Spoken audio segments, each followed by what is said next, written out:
नमस्कार, आपके साथ मैं हूं श्वेता एस त्रिपाठी। रूबी जहां एक तरफ कानून के शिकंजे में है, तो वहीं दूसरी तरफ रूबी का परिवार भी उनके साथ खड़ा नजर नहीं आ रहा है। रूबी के पति वीरेंद्र मलिक का कहना है कि उनके साथ धोखा हुआ है। उन्हें नहीं पता था कि रूबी की आईएएस ट्रेनिंग फर्जी थी। वीरेंद्र ने माना है कि रूबी गलत है, उस पर कार्रवाई होनी चाहिए। उनसे बातचीत की हमारे संवाददाता सर्वेश ने। से जब शादी हमारी 30 तारीख को हो गई तो उसके बाद उनकी नॉर्मल मुलाकात हुई। हम लोग फरवरी में बिजी थे, तो उन्होंने मुझसे कहा कि मुझे ट्रेनिंग पे जाना है, और वो फिर ट्रेनिंग पे गई नहीं टाइम पे। मैंने कहा यार, अगर कोई सिपाही भी जाता है तो वो टाइम पे जाता है ट्रेनिंग पे, वो इतना लेट क्यों हो रही है, और हमेशा डिले होती थी वो। तो मुझे बड़ा डाउट हुआ, मैंने एक दो बार इंक्वायरी किया। मुझे कुछ लोगों के फोन आए, बोले इंटरनेट पे नाम नहीं है। मैंने उनसे पूछा, उन्होंने मना कर दिया, बोला ऐसा कुछ नहीं है, आप भरोसा रखो, सब सही है। मैंने आई कार्ड पूछा, उन्होंने मना कर दिया, बोला आई कार्ड मसूरी में। तो मैंने उनके भाई से बात की, 18 मार्च की बात है, 16 मार्च की मैंने बात की। बोला यार, मुझे डाउट है, आप लोग इसमें मेरी सपोर्ट करो, और मुझे इसकी इंक्वायरी चाहिए कि ये ओरिजिनल आईएएस है या नहीं है, या ये क्या कर रही है मसूरी में, मुझे नहीं पता। तो उन्होंने वो मेरे पास आए और मुझे मुजफ्फरनगर बाईपास में मिले, और हम लोग 18 तारीख में गए और हमने वहाँ पे एंट्री किया। बाकायदा एंट्री करने के बाद जब मैंने वहाँ पे छानबीन की तो वहाँ पे कहीं पे भी उसका रिकॉर्ड नहीं मिला। इस चीज की इन्फॉर्मेशन मैंने तुरंत उन्हें दी। मतलब तुम्हारा जब रिकॉर्ड नहीं है फिर तुम लोग यहाँ आते क्यों? तो उन्होंने कहा ऐसा कुछ नहीं है, सब चीज सही है, आप भरोसा रखो। जब परिंदा भी पर नहीं मार सकता, कैसे एंट्री होगी वहां? पहला क्वेश्चन तो ये। इसमें कहीं ना कहीं कोई तो लोचा है। कैसे एंट्री दी गई? क्या आईटीबीपी वाले जवान नहीं थे वहां पे? क्या सिक्योरिटी नहीं थी वहां पे? कैसे गई वो वहां? सबसे बड़ी बात ये। दूसरी बात ये, देव सिंह वहां पे जो 4th क्लास का कर्मचारी है, उसकी रूबी से बात होती है और वो अपने रूम में रखता है। जब रूम में रखेगा तो सारा सामान कहां से जाएगा? गेट से जाएगा? नहीं जाएगा। फिर दूसरी बार में सामान कैसे चला गया बगैर चेकिंग के? और यदि कोई भी 4th क्लास का कर्मचारी किसी को भी अपने यहाँ पे किराए पे रख सकता है, और यदि ऐसा कोई नियम है तो मैं इसको समर्थन करता हूँ। सही नियम है, होना भी चाहिए। और ऐसा नियम अगर है तो फिर उसको सस्पेंड क्यों किया गया? सबसे बड़ी बात। और यदि ऐसा नियम नहीं है तो 6 से 7 महीने तक वो लड़की वहां पर रही, उस 4th क्लास कर्मचारी ने किसी को इन्फॉर्म क्यों नहीं किया? और यदि किसी को किया है तो किस प्रूफ पे किया है? आप लोग वहां जाइए। उसके बाद कोई सत्यवीर सिंह है जिन्होंने तहरीर दी कि लड़की सुरक्षा अधिकारी है वहां पे, कि ऐसे ऐसे केस है। अगर ऐसा केस है ओरिजिनल, उसने तहरीर दी, तो वो 6 से 7 दिन की छुट्टी पे क्यों जाता है? 6 से 7 दिन की छुट्टी पे क्यों जाता है? लड़की को दिखा रहे हैं कि वो रहस्यमय हालत में गायब है, वो तो गेस्ट हाउस में रुकी हुई थी। और सौरभ जैन जिसका वो बार बार नाम ले रही है, उसका नंबर स्विच ऑफ है, वो खुद अकेडमी में नहीं है। क्यों? एसएसपी उनका फोन नहीं उठा रहे, मैडम का बार बार मेरे पास मैसेज आ रहा है। अगर मीडिया सामने ना आए तो दिन क्या से क्या बनेगी बात। मैं तो सबसे बड़ी बात ये कह रहा हूँ, सारे लोग इकट्ठे होइएगा। अगर रूबी गलत है तो उसके खिलाफ सख्त कार्रवाई करो, और कोई और गलत है तो उसके खिलाफ करो। राष्ट्रपति वहां पे आता है, 180 बच्चे वहां पे ट्रेनिंग ले रहे हैं आईएएस की, और जब एक फर्जी आदमी वहां पे खड़ा होगा तो 181 हो जानी चाहिए। हो जानी चाहिए नहीं? फिर भी 180 रहते हैं। क्यों क्यों रहते हैं 180? तो वहीं आपको बताएं कि रूबी का कहना है कि उनके पति का पूरा सपोर्ट उन्हें मिल रहा है और वो उनके साथ पूरी तरीके से खड़े हैं। हालांकि वो ये भी कह रही हैं कि मुश्किल की घड़ी में उनका परिवार अपने आप को सेफ जोन में रखे हुए है। ऐसी स्थिति में कोई नहीं आता किसी के साथ भी, हर कोई अपने आप को सेफ जोन में खड़ा करता है। पुलिस प्रशासन अपने आप को सेफ जोन में खड़ा कर दिया। हर कोई अपने आप को सेफ जोन में खड़ा करता है। पति की मेरी बहुत सपोर्ट है। पति मेरे हर चीज डिस्कस कर रहे हैं, बहुत ज्यादा सपोर्ट है। तो बात सही है, उनके घर परिवार में और भी तो लोग हैं, बहुत सारी टेंशन है, वो परिवार में अकेले हैं, बहुत सारी बातें हैं। तो वहीं वीरेंद्र मलिक के मेरठ के घर में फिलहाल ताला लटका हुआ है। यहाँ लोग रूबी और वीरेंद्र को लेकर तरह तरह की बातें कर रहे हैं। ज्यादा जानकारी दे रहे हैं हमारे संवाददाता राजीव शर्मा। हम इस समय मौजूद हैं मेरठ के गंगा सागर कॉलोनी के F83 घर के आगे, और आप देख सकते हैं मेरे पीछे F83 जो कि इस समय बंद पड़ा है और इसमें ताला लगा है। अंदर की लाइटें भी जली हुई थी अभी तक, और जो अखबार वगैरह हैं वो भी जो है भारी पड़े हैं। इससे साफ होता है कि इसमें रहने वाले जो शख्स हैं फिलहाल वो यहाँ मौजूद नहीं है, चूंकि घर में ताला लगा हुआ है। और ये वही घर है जहां पर अब से कुछ दिनों पहले रूबी चौधरी, जो कि फर्जी आईएएस प्रकरण में फंस चुकी हैं, वो रहा करती थी। और ये भी आस पड़ोसियों से जानकारी हुई है कि बीते जो जनवरी माह में ही उनकी शादी जो है वीरेंद्र नामक शख्स से हुई थी। फिलहाल वो अपने रिश्तेदारी में यहाँ पर रहा करती थी, और जिस तरीके से बात आसपास के लोगों को जानकारी में निकल कर आ रही है कि यहाँ पर भी उनका रुतबा एक आईएएस वाला था।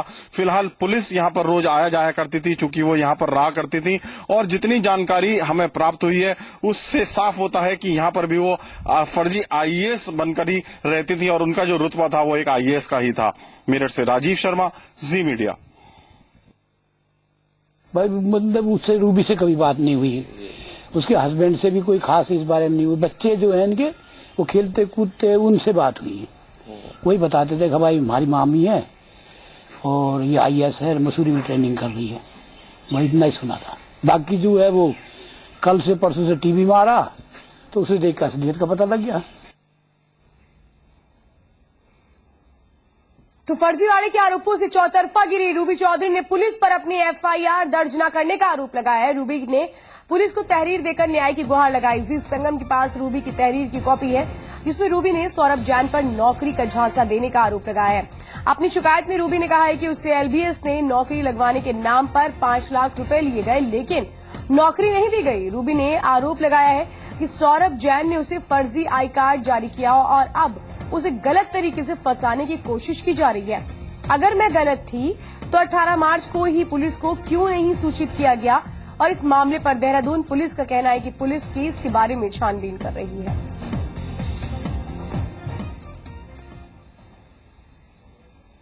तो रूबी केस के बारे में पूछे जाने पर मुजफ्फरनगर के DM ने कहा है कि वो सौरभ जैन नाम के किसी अधिकारी को नहीं जानते। उन्होंने कहा कि उन्होंने अपनी रिपोर्ट भेज दी है और एकेडमी में बड़ी खामी नजर आ रही है। उन्होंने ये भी कहा कि आखिर कोई भी वहां कैसे जा सकता है। DM ने कहा कि रूबी की बातें अजीब लग रही हैं। सर, करीब 3 दिन पहले आपसे अप्रोच किया गया रूबी चौधरी के कैरेक्टर के बारे में और उसकी गतिविधियों के बारे में और उसके फैमिली बैकग्राउंड के बारे में। तो आपने अभी तक क्या पाया? चिट्ठी हालांकि आपकी मिल चुकी है लेकिन मुख्य रूप से क्या बात आपके सामने आई? मसूरी एकेडमी के द्वारा 31 तारीख को अप्रोच किया गया था कि ऐसे कोई एक लड़की फर्जी ID कार्ड के सहित वहां पकड़ी गई है जिसका ड्राइविंग लाइसेंस यहां से बना हुआ है और उसकी संदिग्धता के बारे में और फैमिली हिस्ट्री के बारे में या कोई क्रिमिनल बैकग्राउंड के बारे में सर्च करा दी जाए। हमने नॉर्मल रूटीन में इंस्पेक्टर शाहपुर जो थाना वहां पड़ता है उससे जांच कराई और उसके जो भी क्रम में जो भी चीजें सामने आई प्लस उसके जो फैमिली मेंबर से बात हुई उसके आधार पे हमने पाया कि कोई क्रिमिनल बैकग्राउंड फैमिली का नहीं है और जो ड्राइविंग लाइसेंस है वो भी सही जारी है यहाँ का। जो उसने पढ़ाई वगैरह की जहां से वो चीजें इकट्ठी करके वो एक संक्षिप्त रिपोर्ट बना के हमने मसूरी एकेडमी को 1 तारीख को अवगत करा दिया था। IAS की परीक्षा इसने पास की है और ये मसूरी जो एकेडमी है वहां पर ट्रेनिंग करने गई है। तो आप इस तरह की बातें आपने भी यहाँ पर सुनी? मुझे याद नहीं आता कि मैंने ऐसी बात कोई सुनी हो। हालांकि कुटबी ही जो एक गांव की रहने वाली यहाँ की 2 लड़कियों का IRS में सिलेक्शन हुआ था, एक IRS है, एक शायद किसी और सर्विस में है, उसकी मुझे जानकारी थी लेकिन इस नाम की महिला का कोई सिलेक्शन मेरी जानकारी में नहीं है। उसने आपको क्या बताया कि एक्चुअल उसने किया क्या है और उसकी पूरी बातों से आपको क्या लगा? जब थानाध्यक्ष शाहपुर उसकी जांच कर रहे थे, उनके घर की जांच कर रहे थे, तो किसी तरह उनको उनका नंबर मिला, उन्होंने रूबी से बात की और उन्होंने ही सारी चीजें मुझे बताई। तो किसी तरह उसी ने मेरा नंबर लेके मेरे फोन पे कॉल की। उसके क्रम में मेरी उससे 7-8 मिनट बात हुई। जैसी भी बात हुई उसमें लगभग उसने वही फैक्ट्स बताए जो उसके पेरेंट्स ने मुझे बताए थे और लगभग उसने यही बताया कि वो उसका सिलेक्शन पहले उत्तराखंड PCS में हुआ है, फिर उसका सिलेक्शन कहीं और हुआ है, लेकिन कोई जैसे लाइब्रेरियन पोस्ट की बात थी या ऐसी कोई बातें उसने सामने नहीं लाई। जो भी बातें उसने बताई थी वो सारी मैंने रिपोर्ट में लिख भी दी हैं और शायद रिपोर्ट सार्वजनिक है जो आप उसमें कंटेंट देख सकते हैं। चलिए, जो मुजफ्फरनगर DM है उनका साफ ये कहना है कि 3 दिन पहले उनको अप्रोच किया गया और जो जांच थी, जांच रिपोर्ट उन्होंने मसूरी एकेडमी को भेज दी और जहां तक सुरक्षा की बात है तो सुरक्षा में यह बड़ी चूक है और इसका पूरा अवलोकन होना चाहिए। मुजफ्फरनगर से कैमरामैन सूरज के साथ अनुराग चड्ढा, जी मीडिया। तो वहीं रूबी मामले पर उत्तराखंड के पूर्व CM BC खंडूरी ने कहा है कि एक प्रतिष्ठित संस्थान में इस तरह की घटना चिंता का विषय है और इससे सरकार पर से लोगों का विश्वास टूटा है। मेरे जो जानकारी है सिर्फ टीवी के माध्यम से ही है, जो मैं थोड़ा बहुत टीवी ज्यादा देखता नहीं हूँ, लेकिन जो कुछ देखा मुझे पता लगा कि अखबार में मैंने पता कुछ ऐसा प्रकरण चला है और तो विस्तार से तो मैं जानता नहीं इसके बारे में, लेकिन इस प्रकार की धोखाधड़ी, इस प्रकार की गलत काम चल सकता है। अब उसमें आश्चर्य है, कोई भी है बड़ी जैसे IAS इंस्टीट्यूशन है, सरकार में बैठे में कोई फर्जी या व्यक्ति आता है और काम चला देता है, इतना समय लगता है पकड़ने में, वो चिंता की बात है। ऐसा होना नहीं चाहिए, हो रहा है उसकी भी चिंता की बात है।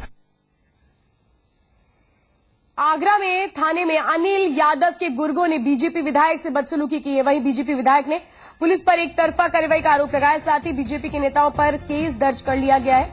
इससे पहले अनिल यादव के गुर्गों ने ही घर पर प्रदर्शन कर रहे लोगों और मीडिया कर्मियों पर हमला कर दिया था। बड़ी खबर इस वक्त आ रही है, आगरा में थाने में अनिल यादव के गुर्गों ने बीजेपी विधायक से बदसलूकी की है। वहीं बीजेपी विधायक ने पुलिस पर एक तरफा कार्रवाई का आरोप लगाया। साथ ही बीजेपी के नेताओं पर ही केस दर्ज कर लिया गया। इससे पहले अनिल यादव के गुर्गों ने ही घर पर प्रदर्शन कर लोगों और मीडिया कर्मियों पर हमला किया था। विवेक पाठक जी मीडिया संवाददाता हमारे साथ है। विवेक, एक बात ये बताइए कि बीजेपी विधायक के साथ बदसलूकी की जा रही है, लेकिन जिन लोगों ने बदसलूकी की है उन पर एफआईआर दर्ज नहीं हो रही, केस नहीं दर्ज हो रहा, उल्टा बीजेपी नेताओं पर केस दर्ज हो रहा है। बिल्कुल सही कह रही है श्वेता, और इसमें एक उदाहरण हमारे सामने बिल्कुल जीता जागता लग रहा है, जिसमें कि कहा जा सकता है कि सत्ता का पूरा दबाव आगरा पुलिस के ऊपर है, अधिकारियों के ऊपर है। हालांकि ये गलती जरूर एक निकल के आ रही है छात्र संगठन के माध्यम से, क्योंकि उन्होंने इस प्रदर्शन के लिए प्रशासन से और पुलिस की तरफ से किसी प्रकार की कोई जो परमिशन मांगी जाती है वो नहीं ली थी। लेकिन ऐसी स्थिति में केवल एक पक्षीय कार्रवाई करना, अगर किसी जो दो पक्षों में लड़ाई या झगड़ा भी होता है, इसको प्रदर्शन की संख्या में नहीं आके, तो क्या ये संविधान में नहीं लिखा है कि पुलिस को दोनों तरफ से जो मुकदमा कायम करके और जो सही जांच है उस पर निर्णय लेना चाहिए। लेकिन यहाँ उल्टा दिख रहा है, पुलिस सीधी तौर पर सत्ता के दबाव में। यही मैं जानना चाह रही हूँ, ये कहें कि सत्ता के दबाव के आगे विवश हो चुकी है पुलिस, जो इस तरह की उसकी कार्यशैली समझ में आ रही है। अब बिल्कुल सही बात है, क्योंकि थाने के अंदर अगर भाजपा विधायक के साथ हाथापाई होना, बदसलूकी होना, और उसके बाद में भी पुलिस का केवल समझा बुझा के विधायक को वहां से हटाना, और उसके बाद में पूरी तरह से जो प्रेशर क्रिएट करना कि अगर आप यहाँ से नहीं हटते तो आपके खिलाफ भी कानूनी कार्रवाई की जा सकती है लॉ एंड ऑर्डर संभालने के नाम पर, तो ये बात स्पष्ट रूप से साफ निकल के आती है कि सत्ता का दबाव है। अनिल यादव जैसा जो प्रमुख नाम, जो सत्ता के गलियारों को महत्वपूर्ण नाम माना जाता है, वो कहीं ना कहीं सत्ता के दबाव के लिए आज जो ये जो पूरी कार्रवाई, पूरा जो मामला निकल के आया, कहीं ना कहीं जितने भी जो लोगों के खिलाफ जो मामला यहाँ पर दर्ज हो रहा है, केवल एक पक्षीय है, कार्रवाई एक पक्षीय है, और यहाँ पर केंद्र और अब जो राज्य सरकार की जो एक पूरी तरह लड़ाई है वो सामने भी यहाँ पे निकल के आई है। मौके पर इस समय कई विधायक, कई जो है पार्टी से जुड़े बड़े नेताओं के अलावा करीबन 150 यहाँ पर 100-150 की संख्या में बीजेपी कार्यकर्ता इकट्ठा है, और जो कि प्रशासन और पुलिस के खिलाफ नारेबाजी कर रहे हैं। चलिए, पूरी जानकारी देने के लिए बहुत बहुत धन्यवाद। पीसीएस पेपर लीक मामले को लेकर छात्रों का विरोध जारी है। इलाहाबाद यूनिवर्सिटी में आज तब हड़कंप की स्थिति पैदा हो गई जब लोक सेवा आयोग के चेयरमैन को हटाने की मांग को लेकर रजनीश नाम के एक छात्र ने आत्मदाह की कोशिश कर डाली। हालांकि बाद में छात्र को बचा लिया गया। छात्र ने मिट्टी का तेल डालकर खुद को आग लगाने की कोशिश की। आपको बता दें कि छात्र इलाहाबाद यूनिवर्सिटी के यूनियन हॉल के सामने विरोध प्रदर्शन कर रहे थे और उसी दौरान ये घटना घटी।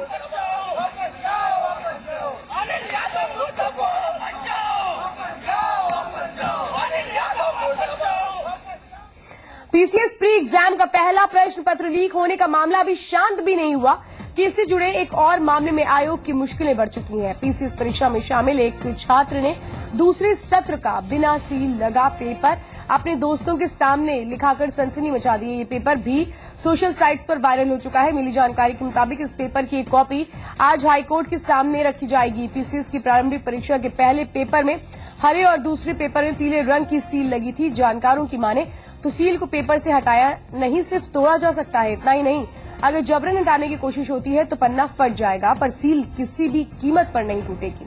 पूरे मामले पर आयोग का पक्ष जानने की कोशिश की गई तो ना तो फोन उठा और ना ही मैसेज का कोई जवाब मिल पाया।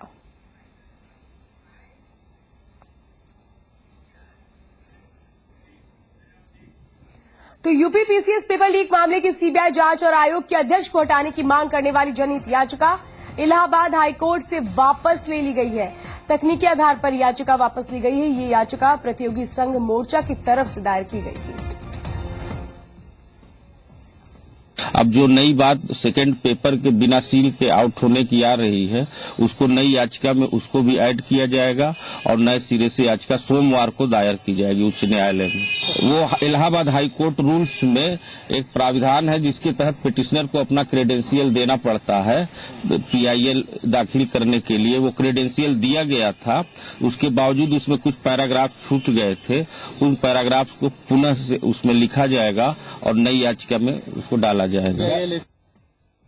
जल्द ही रामकथा के प्रशिक्षण के लिए डिप्लोमा कोर्स की शुरुआत हो सकती है। अयोध्या शोध संस्थान ने 6 महीने के कोर्स के प्रस्ताव को सदन को भेजा है। संस्कृत, हिंदी और इंग्लिश भाषा में ये कोर्स होगा। कोर्स करने वाले डिप्लोमा धारक रामकथा का व्याख्यान कर सकेंगे। इस कोर्स के लिए बड़े कथावाचक प्रशिक्षक एक तरीके से प्रशिक्षण इन्हें दिया जाएगा और 6 अप्रैल को लखनऊ में इस प्रस्ताव पर चर्चा होगी। और अगर ये पहल कामयाब होती है तो रामकथा को सीधे रोजगार से जोड़ा जा सकेगा, ताकि कथावाचक दुनिया के हिस्से में अलग अलग हिस्से में जाकर रामकथा सुना सकें।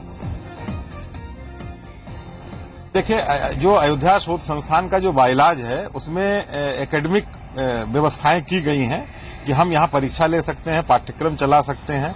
उसी के तारतम्य में 3 साल पहले राम मनोहर लोहिया विश्वविद्यालय के द्वारा हमें मान्यता भी मिल चुकी है। केवल पाठ्यक्रम चलाने की बात है। एक हम अवध संस्कृति पर भी एक पाठ्यक्रम बना रहे हैं कि अवधी भाषा, अवधी बोली को उत्थान के लिए डॉक्टर सूर्य प्रसाद दीक्षित जी बना रहे हैं। इसी तरह से जब इसका शासन स्तर पर विचार हो जाएगा तो हम इसको डिप्लोमा पाठ्यक्रम विश्वविद्यालय के ही माध्यम से करेंगे। हम पूरी तरह उसमें सक्षम हैं। और रुक करते इस वक्त की बड़ी खबर का, स्मृति ईरानी ने चेंजिंग रूम में कैमरा पकड़ा गया है।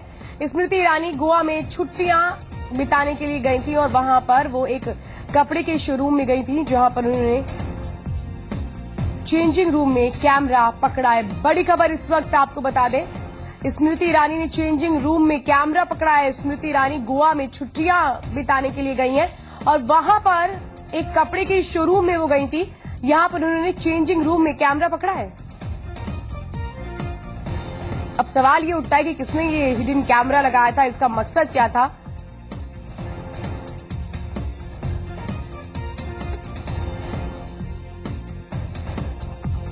बड़ी खबर आपको बता दें कि स्मृति ईरानी ने चेंजिंग रूम में हिडन कैमरा पकड़ा है। स्मृति ईरानी गोवा में छुट्टियां बिताने के लिए गई और वहां पर वो एक कपड़े के शोरूम में गई और इसी दौरान वहां पर उनकी नजर हिडन कैमरे पे पड़ी और इसके तहत अब ये पूरा मामला सामने आया। हालांकि गोवा पुलिस ने इस मामले की जांच शुरू कर दी है।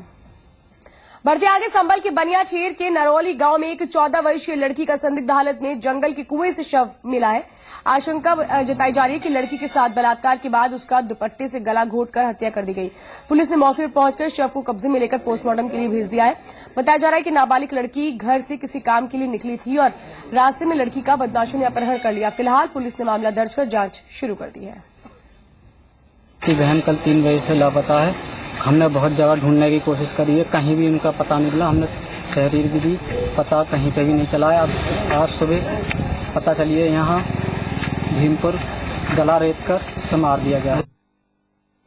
मुरादाबाद में पुलिस ने कपड़ा कारोबार एजेंट से हुई 10 लाख रुपए की लूट को सुलझाने में सफलता हासिल कर ली है। पुलिस ने 2 बदमाशों को गिरफ्तार कर 6,50,000 रुपए बरामद किए। आपको बता दें कि पिछले सप्ताह बुद्ध बाजार में कपड़ा कारोबार एजेंट मनीष कपड़ा कारोबारियों से 10 लाख रुपए लेकर जा रहा था और इसी दौरान सरेआम फराज और अकबर ने मनीष के सिर पर रॉड से वार कर दिया और 10 लाख रुपए लूट कर फरार हो गए।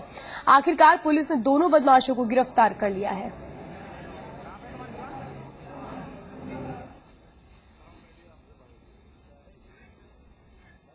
इसमें 2 लोग गिरफ्तार हुए हैं, एक फराज और दूसरा अकबर। फराज एक व्यापारी का लड़का है। इसके यहाँ सबसे पहले जो लुधियाना के व्यापारी है, ये कैश के कलेक्शन के लिए आते थे, माल सप्लाई करते थे इसके यहाँ। और सबसे पहले उसी की शॉप पे जाके उसने जो पेमेंट था या चेक वगैरह जो भी वो लिया। उसी के बाद से ये लोग इसको फॉलो कर रहे थे और जहाँ मौका पाया उस जगह पे पीछे से रॉड मार के उसके सर पे प्रहार किया और जो बैग था वो छीन के ले गए। आज उन दोनों ही लोगों को गिरफ्तार कर लिया गया और जो लूटी हुई धनराशि थी लगभग 7.25 लाख रुपए उस लूट की घटना में गए थे, जिसमें से 6.5 लाख रुपए जो कि एक अच्छी रिकवरी है, पुलिस ने बरामद किए।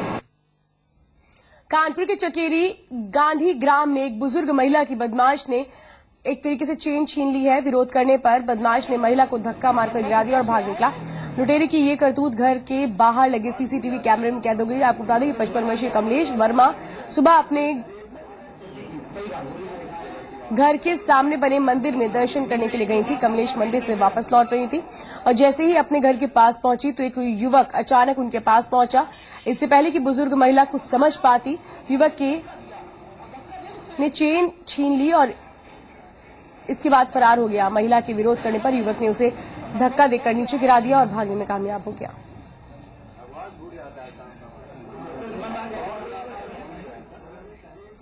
कानून व्यवस्था और भ्रष्टाचार के सवालों से घिरी समाजवादी पार्टी के विधायक अब जनता को खुश करने के नए नए तरीके ढूंढ रहे हैं। यूपी सरकार ने जनता की समस्याओं के निपटारे के लिए सभी मंत्रियों और विधायकों को जनता दरबार लगाने के आदेश जारी किया और इसी के तहत बुलंदशहर के छतारी में पार्टी के विधायक गुड्डू पंडित और मुकेश पंडित ने जनता दरबार लगाया। दरबार में जब विधायक लोगों की समस्याएं सुनने लगे तो उनके सामने समस्याओं के ढेर लग गए और दोनों विधायकों को उनका कोई हल नहीं सूझ रहा था। और इससे पहले कि जनता का गुस्सा उनके लिए फूटता, मौका देख विधायकों के साथियों ने पैसे बांटने शुरू कर दिए। जनता दरबार पुलिस के सीओ और प्रशासन के एसडीएम की मौजूदगी में लगाया गया था। इतना ही नहीं, विधायकों ने मंच से ऐलान किया कि सबकी शिकायतों के हल के लिए संबंधित अधिकारियों के पास उन्हें भेजा जाएगा।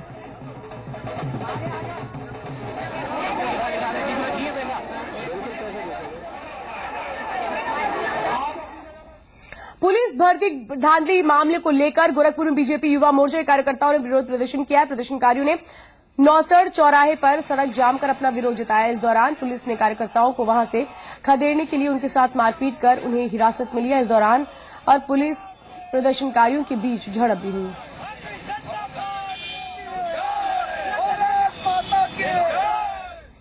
गोरखपुर के कैंट रेलवे स्टेशन पर एक विदेशी महिला सैलानी का बाइक सवार बदमाश पर्स छीनकर फरार हो गए। महिला के विरोध करने पर बदमाशों ने रिक्शे को धक्का मारकर उसे नीचे गिरा दिया। मौके पर पहुंची पुलिस ने चोटिल महिला को अस्पताल में भर्ती कराया। बताया जा रहा है कि महिला मलेशिया की रहने वाली है और इसके पर्स में पासपोर्ट, विदेशी करेंसी और कुछ कीमती सामान मिला था। फिलहाल पुलिस ने मामला दर्ज कर छानबीन शुरू कर दी है।